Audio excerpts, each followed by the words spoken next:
And in addition to being lieutenant governor, you are also running as a candidate for governor. Byron Donalds is ahead. They're saying this is an uphill battle for you. Would you agree with that? Look, it's not the first uphill battle I've been in, not the hardest thing, but what I'll tell you is this. There's a lot of suppression polling. If you're the clear front runner, you've been in this race for a year, you have the president's endorsement, all this money, and you're going backwards in real polls, so you have to put suppression polling in like this, do you really believe when you talk to people, only 4% of the people are really against him, or 4% are with me? Guys, give me a break. 42 to 45% of the people are undecided because they don't like Byron. They haven't had a time to actually get to hear us. That's why we're out here doing this. The fact is, if they would have wanted Byron, they would have supported him already. He's not the clear front runner. He's not grabbing the hearts and minds of the people, and that's the key to this election.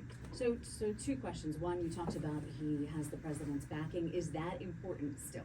Yeah, I mean, he's the president of the United States. I voted for him 3 times, but in the end, you know what? There's a funny thing about Florida. It's full of Florida guys and Florida gals. They kind of do their own thing. I hate to say it. The president's out there, but they're going to vote for who espouses their values. And if you don't know the issues and you come up with some nonsense that you pull out of a cookie jar, I swear to God, sometimes that's what Byron does. The reality is you're not going to grab the hearts and minds of the people. They want to see the DeSantis administration, that concept, that leadership continue. As a combat veteran, as someone who's bled for this nation, as someone who understands what's at stake, I can tell you it just hits a little bit different. It matters just a little bit more. And I know what the people want because I talk to the people. People should try that some. I'm just saying. And you are a combat veteran, and you do see things with a very different perspective, maybe than you would have before becoming involved in politics and before getting in the military. What does distinguish you between the other gubernatorial candidates? Well, I will tell you what, I am the only one with executive branch experience. I'm day one ready. When Governor Ron DeSantis himself says, look, if something were to happen to me, Jay could step in day one, we wouldn't miss a beat. We may be stronger, who knows? That's pretty high praise. He's the best governor in our state's history, in my opinion. Done incredible things. Second, look, I've been to combat. I've been in the two-way firing range. I've buried my friends, I've been shot, I've bled, and I've continued to fight and serve. It just hits hard. But here's the discriminating line.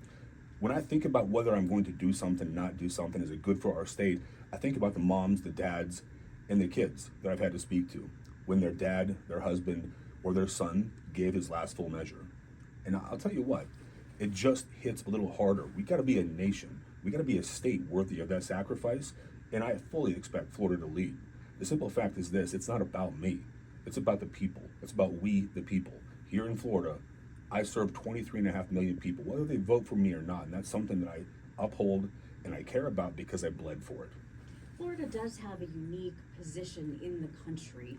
It is a state to which many people look, both politically, economically, diversity-wise. How would you lead Florida differently, if you would, than any other governor has led Florida before? Well, I think if you watch me out there in the community, I am hyper-aggressive, hyper-active in terms of getting around the state. Something I learned early on is people want leadership. They crave leaders who are in the community.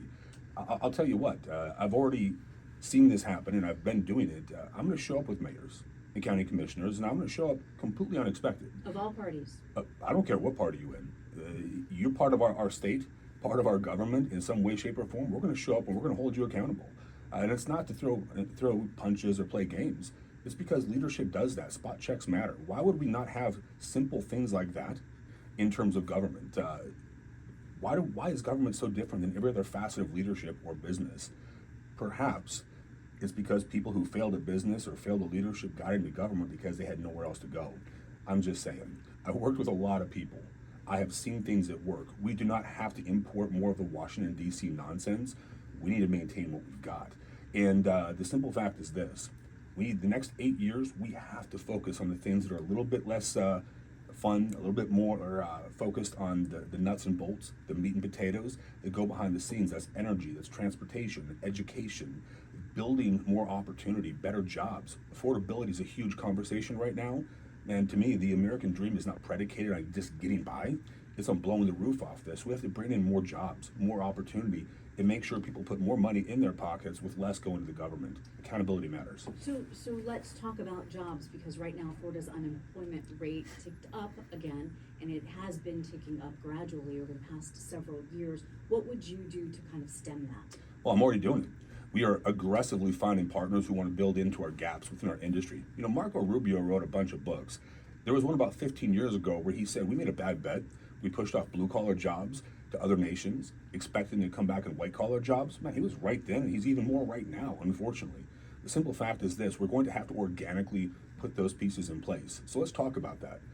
Shipbuilding, right? It's one of the easiest things to talk about because we're a coast state. We have a coastline that's enormous. And if you look back in our history, we have been huge into building ships. One singular shipbuilding facility creates 5,000 jobs above 80K. Another 25,000 jobs inland above 65,000. That's with benefits. Those are high-paying jobs. Reciprocally, our education model has to align with that. So why am I saying that? The average tradesman in Florida is 58 years old. Perhaps the best path isn't to get a bachelor's degree in northeastern European poetry. It could be to go be a plumber, an electrician, or something like that in the short term, if that's what you want to do, or the long term. There are amazing opportunities right now out there, and we have to provide those for our state. We are aggressively and actively pushing on it now. How would you rate our education system? And I'm not talking polling wise, but I'm talking, nuts and bolts education. It seems from many perspectives that we're spending a lot of time talking about DEI and a lot of time talking about LGBTQ and transgender concerns in this state, whether or not we're banning books, but are we focusing on the nuts and bolts of education? Yeah, actually, we're doing pretty well in the nuts and bolts, but we can do more, right? We can do better. The simple fact is this: we have to make sure that school choice maintains. There is no one-size-fits-all approach to education. We know this. We've got to make sure that everyone has those opportunities. And I say this as a kid who grew up on welfare, right? Disproportionately, it affects kids who come from my background. I couldn't have gotten anywhere else. I didn't have an opportunity. There was nowhere to go, and I didn't know what I didn't know. We have to educate them. But I think we have to focus more on that classical education mindset. Teach people how to solve problems, how to think, how to get through that executive function, that problem solving. If we do that, they're going to be adaptive, right? They're going to be able to get involved and solve problems no matter where they go. That's something critical and really important to me. Is there a line that we draw for teachers right now in the state? Because many in the educational field feel like they are being pressured to indoctrinate students with a particular religiously influenced or politically influenced curriculum. Do you think that's fair? I don't know that we're indoctrinating people. I think we push pretty hard not to. We will say this: we're going to teach civics 110%. And look, I don't believe in DEI. I don't care your race, your creed, your color, your gender. I will never have that as a primary focus of our school system because I don't care where you came from. I care where we wanted you to go. It's about opportunity. And it's not a melanin count that drives that. It isn't. It's opportunity and understanding what's at play and what there is to learn. Look, we have to teach what matters. We have to keep them competitive here within the states, within the country, but also internationally. I expect us to lead. Excellence is a choice, but as Aristotle said, excellence really is a habit. It is laying down bricks, giving process, thinking and understanding across that spectrum so you know what's going on, so you can compete in any caveat, any area. That's what we have to see for our students. A lot of folks are moving to the state of Florida, as you know. Yes, ma'am. From other parts of the country, particularly the Northeast, and they come there, welcome to Florida. They see that big sign, and it says the free state of Florida, welcome to the free state of Florida. We ban books here. We do certain things that many would consider to be very conservatively influenced. First of all, do you believe in banning books? And then secondly, what is the most free about the free state of Florida? So what I'll tell you is the books that we're talking about, and there's very, very few that we've pulled out, I don't think third and fourth graders should have anything that talks about direct sex or being raped by a teacher or by another student. I think that's inappropriate. 100%. I think morals matter. We don't have to have smut and nonsense pushing our kids. They see enough of that on Facebook, Instagram, and Twitter when they get home. That's why we pulled phones out of the education system, so kids focus on what matters. I look back, and I had a specific rule I taught my students when I was in the Green Berets, right? We called it the grandma rule. If your grandma will give you side eye or smack you in the back of the head for you doing something or seeing something, maybe you might want to rethink that. And when I think about books that are a little sketchy, that don't hit our values as a society, I know 100% my grandmother would have smacked me in the back of the head if I had stood up for that. You got to stand and fight for what matters. So taking a position of someone who, maybe needs to, maybe advocates for children to be educated, Mm-hmm. so that if they are victims of certain things, they're empowered with the knowledge to be able to both verbalize that and fight that. How else do they know if we don't talk about it? Well, And I'm not saying that Sure. Proponents are saying that they should be reading everything. I think in most schools that if third grader is going to be asked to read something that's older, that there's usually parental consent involved. But how do we empower our children if we keep information? Well, see, that's what the liberals do, right? They end up putting something into the school system for that one-off case where a guidance counselor, where people can step in and help give that child more information should they need to pull aside. So we're going to pollute the entire system because of one person. Look, there are better ways to do this. It's the same premise behind gun control, right? We're going to take away everybody's guns because one person somewhere decided to make a bad decision when 99% of the people do the right thing. I'm tired of punishing the groups. I'm tired of dragging down our morals, our values, our American principles, because if people don't understand we have those, they are not paying attention. This is not Europe. In fact, we made a decisive choice to leave Europe. We came here and built our more perfect union, the best form of government out there, right? A republic for a reason, where the minority and the majority both have a voice, both protected from each other, but more importantly, they're protected from the government because of checks and balances. That matters. When people complain about us making sure they have ID to vote, are you kidding me? You had to have ID to vote in Afghanistan.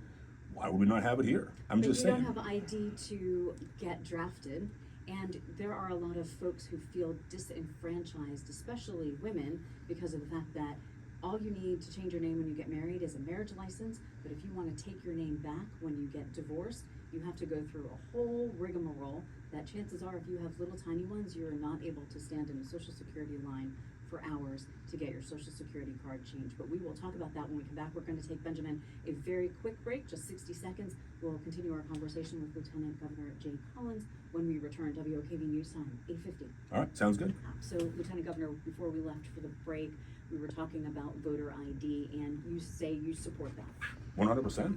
I think you have to have an ID to vote. We do that in every nation that we have helped, free. Look at Afghanistan, look at Iraq, look at all the things that happen in Venezuela and around the world. Why are we actually having an argument on ID when everybody can get it, right?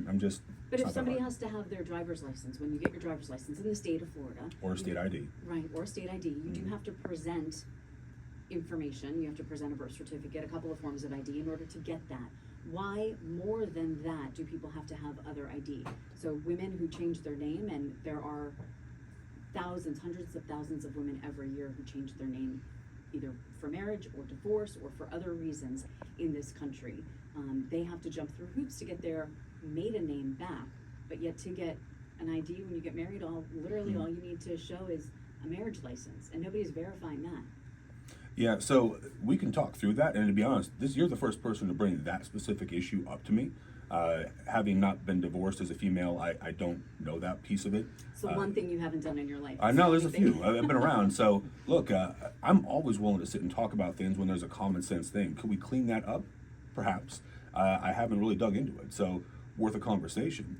But one of the things that bothers me is we talk about people from low income families, people from here, difficult circumstances, not being able to get ID. Y'all, that's just not true. I'm sorry, it's completely possible. I came from a low-income family. I came from a low-information family. I came from a place that most people don't even know exists, and yet I was able to claw my way out. I think in today's world, you can get the ID, and to think that it's wrong to have an ID to vote, our most sacred right as a citizen of these United States, you got to protect that. You got to stand up for it because it matters. So another thing that matters to a lot of people right now is the situation in Iran. You are a combat veteran. You have been wounded as a combat veteran. What are your initial thoughts on how the U.S. is handling the situation in Iran? Well, if you look at this, go back through history, really, people often look at the Carter years as the impetus for our Middle Eastern issues. That's not the case. It really goes back to the Barbary pirates. If you go back through history, we've been in a bit of a quagmire since then. But let's just focus on Iran right now, and let's focus on, yes, the Carter years and the downfall of the Shah and the shift. It created this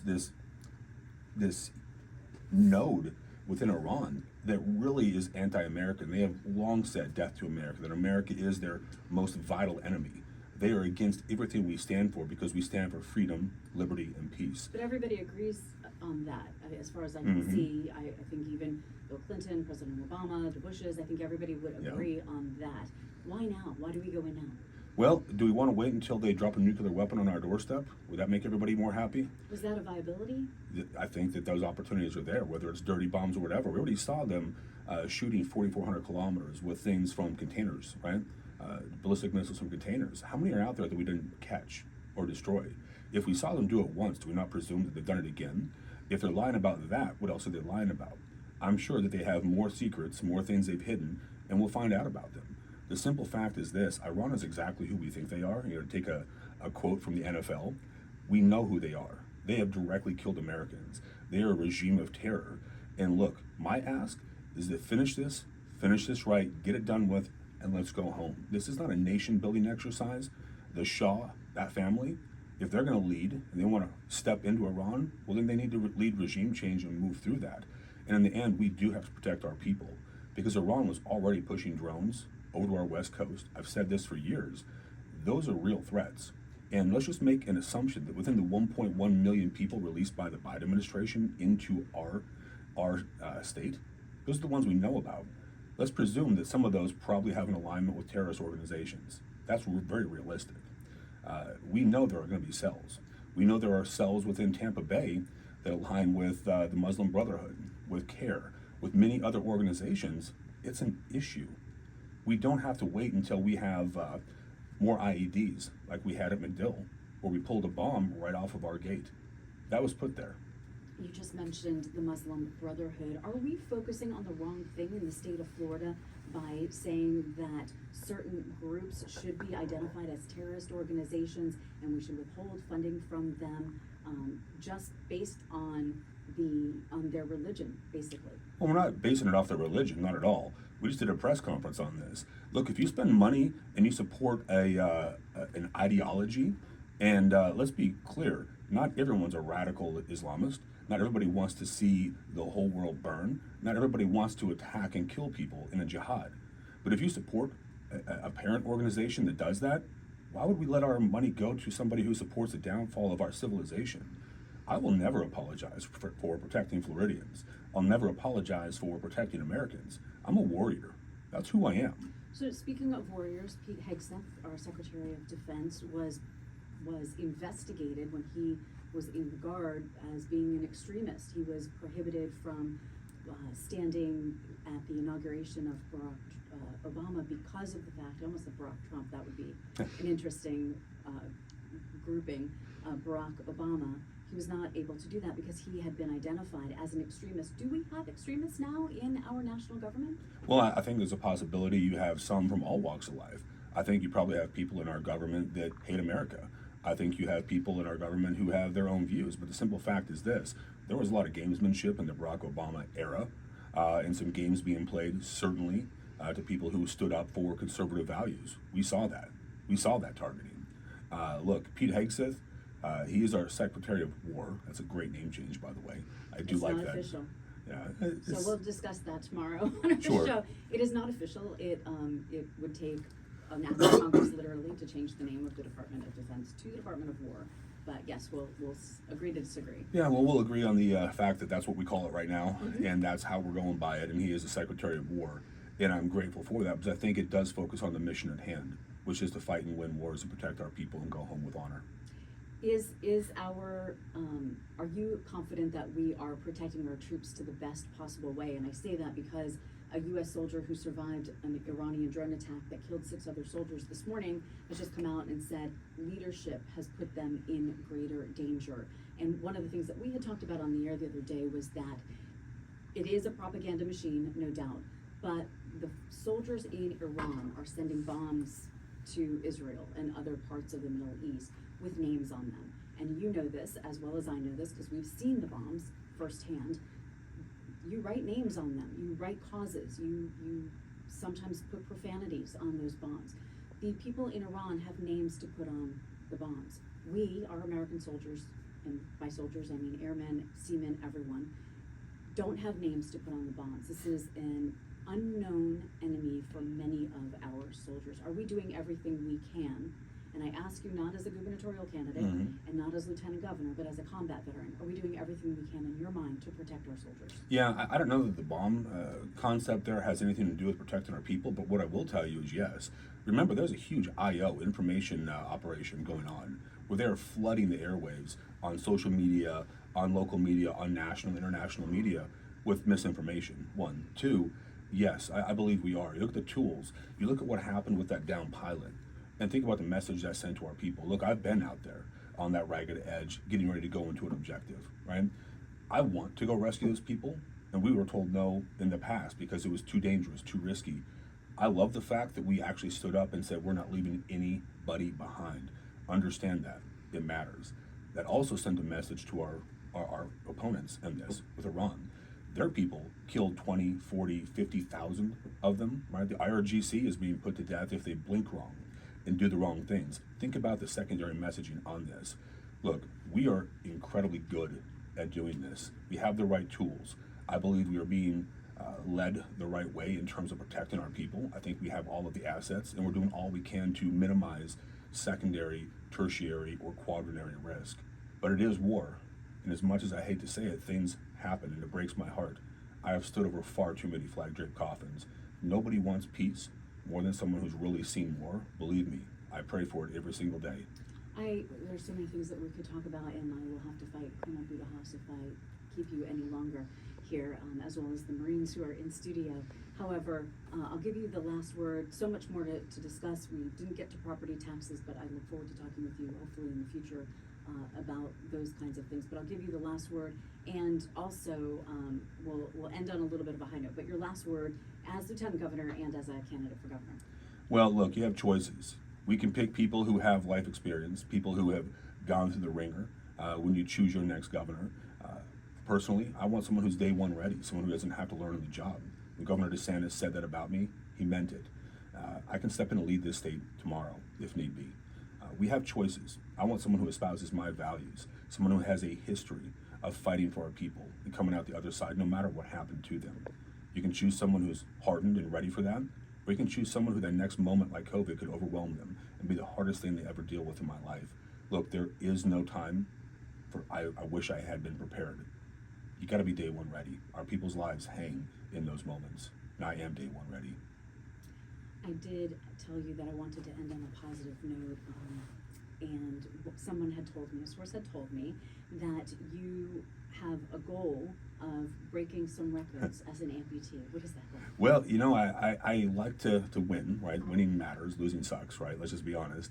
When I retired from the military, and while I was in the last couple of years, I got very driven by marathons. I was trying to set the world record for marathons. I was trying to get down sub 3. I got to about 3:16, 3:17 on a consistent basis, and then I got into politics. So, you know, that we're gonna have to put a pin in that goal. It came close, but never give up. There's still time. Not giving up. We're putting a pin in it for now. Okay. We'll come back to it later. Okay. Lieutenant Governor Jay Collins, it has been my absolute honor to interview you. We hope that we will talk with you again soon, and we look forward to hearing you on First Coast Military Life with Colonel Chris Budahas coming up in the next several weeks. Thank you so much for being our guest this morning. Appreciate it. WOKV News Time 9:03.